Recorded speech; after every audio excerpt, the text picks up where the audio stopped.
नमस्कार, capital TV Uttar Pradesh देख रहे हैं आप और मैं हूं आपके साथ नवेंदु शेखर झा।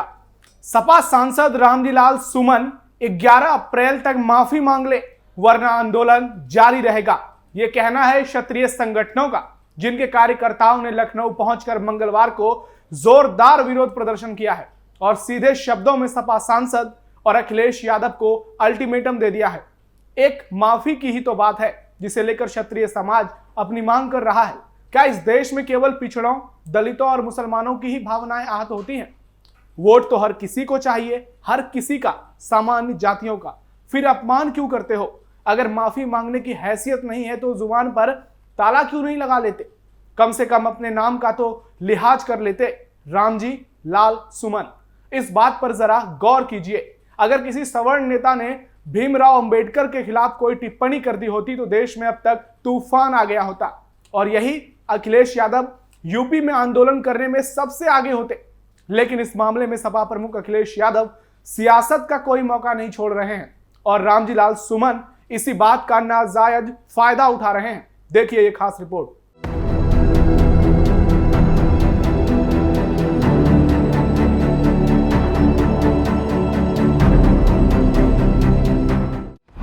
राणा सांगा पर सियासत फुल, लखनऊ की सड़कों पर जमकर हंगामा, स्वाभिमान से नहीं होगा समझौता, अखिलेश यादव की सियासत तेज।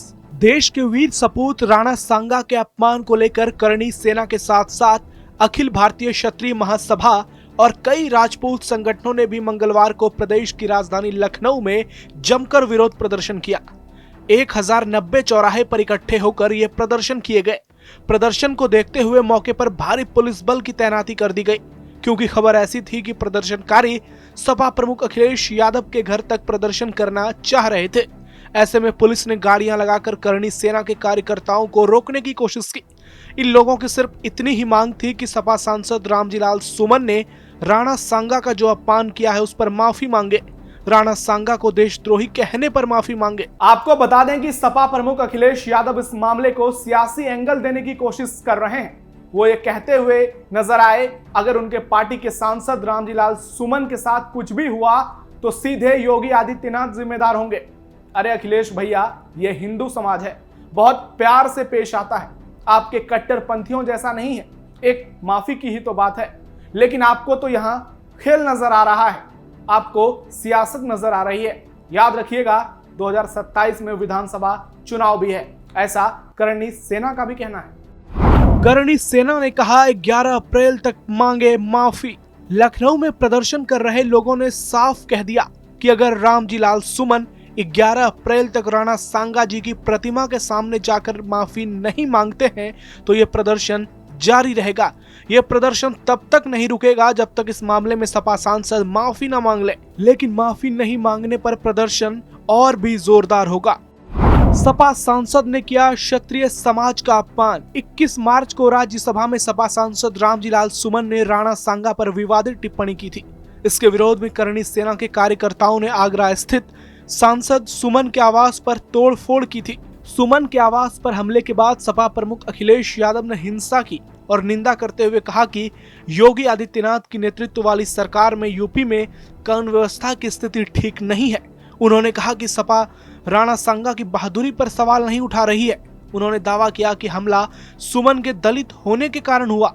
बता दें कि राणा सांगा या संग्राम सिंह प्रथम 1508 से 1528 तक मेवाड़ के शासक थे। पुलिस ने की शिकायत दर्ज। सपा सांसद रामजीलाल सुमन के आवास पर कथित तौर पर करणी सेना के कार्यकर्ताओं द्वारा हमले किए जाने के बाद पुलिस ने अज्ञात भीड़ के खिलाफ प्राथमिकी दर्ज कर जांच शुरू कर दी थी। सुमन के बेटे रंजीत सुमन की शिकायत पर हरिवरपत पुलिस थाने में दंगा, हत्या के प्रयास, घर में जबरन घुसने और डकैती के आरोपों के तहत सैकड़ों अज्ञात लोगों की अनियंत्रित भीड़ के खिलाफ एफआईआर दर्ज की गई थी। आपको बताते हैं कि कैसे इस मामले ने तूल पकड़ा। सबसे पहले सपा सांसद रामजीलाल सुमन ने राणा सांगा को गद्दार कहा। फिर एक चैनल को दिए इंटरव्यू में कहा कि राणा सांगा ने इब्राहिम लोदी पर हमला करने के लिए बाबर को आमंत्रित किया था। मैं अपने बयान पर कायम हूँ। मेरा मकसद किसी की जातिगत और धार्मिक भावनाओं को ठेस पहुंचाना नहीं है।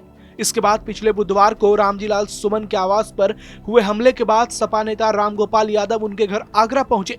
सीएम पर निशाना साधा और इस मुद्दे को दलित राजनीति से जोड़ दिया। सपा सांसद रामगोपाल यादव ने कहा कि रामजीलाल सुमन दलित न होते, अगर उन्हीं की बिरादरी के होते तो हमला क्या करते ये लोग। ये पूरे पीडीए पर और दलित समाज के ऊपर हमला है। इसके बाद अखिलेश यादव ने भी सोशल मीडिया पोस्ट पर इस हमले को पीडीए से जोड़ दिया। जाहिर है समाजवादी पार्टी राणा सांगा विमर्श को दलित विमर्श में बदलने की पूरी कोशिश कर रही है। इसके लिए पूरी पार्टी रामजीलाल सुमन के साथ खड़ी हो गई है।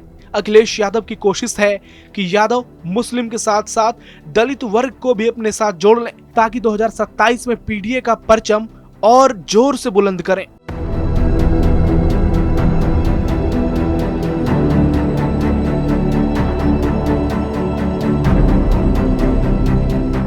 लोग कहते हैं कि यूपी में एक दौर था जब माफियाओं पर टिप्पणी करने पर लोगों को सरेआम बेइज्जत कर दिया जाता था, लेकिन आज जब एक पराक्रमी सपूत का अपमान हुआ है तो तुष्टीकरण के सरदारों के मुंह में ताला लग गया है। अपमान उस समुदाय का हुआ है जिस समुदाय से खुद मुख्यमंत्री योगी आदित्यनाथ हैं, लेकिन अभी तक उन्होंने ऐसा कोई बयान नहीं दिया है जो सियासत को दर्शाता हो। यही तो सहिष्णुता की परिभाषा को बताता है। दूसरी ओर सपा है जिसके खाने के दांत कुछ और हैं, दिखाने के कुछ और। वोट तो सवर्णों का भी चाहिए, लेकिन बात सिर्फ पीडीए की करेंगे। अब देखना यह होगा कि इस मामले में 11 अप्रैल तक क्या सपा सांसद माफी मांगकर अपनी बात खत्म करते हैं या फिर सपा अपनी सियासत को चालू रखती है और पीडीए का जाप जपते रहती है। फिलहाल इतना ही। आप देखते रहिए कैपिटल टीवी उत्तर प्रदेश। नमस्कार।